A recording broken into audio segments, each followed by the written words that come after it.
இப்போ அடுத்ததாக அதே பாட்டில் அடுத்த முருகன் எடுக்கணும் பாருங்கள். எஞ்சிடாத இடுப்பை வேலுக்கு இறைவனார் காக்க காக்க அம்சகணம் ஓரிரண்டும் அரண்மகன் காக்க காக்க. அரண்மகன்னா என்னது இல்லைங்களா?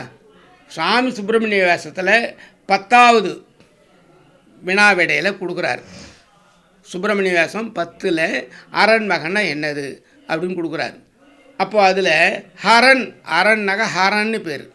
ஹரன்னா என்னது அப்படின்னா வடமொழியில் ஹரன் பேர் பாபங்களை நாசம் செய்பவன் ஹரன்.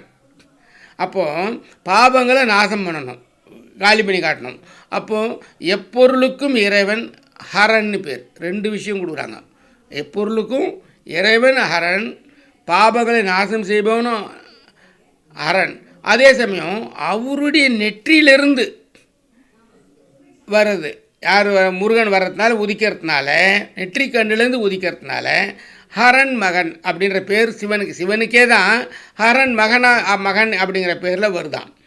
சரி, அப்புறம் அது என்ன பண்ணுது? உயிர்களுக்கு மலங்களை விலக்கி அருள்பவர். அதனால் மங்களன் பேர்.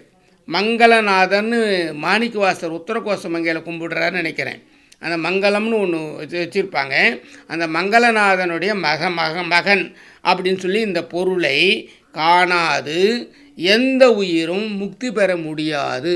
இந்த நெற்றிக்கண்ணிலிருந்து வரக்கூடிய அந்த முருகனை காணாமல், ஹரன் மகனை காணாமல் யாரும் மோட்சம் போக முடியாது.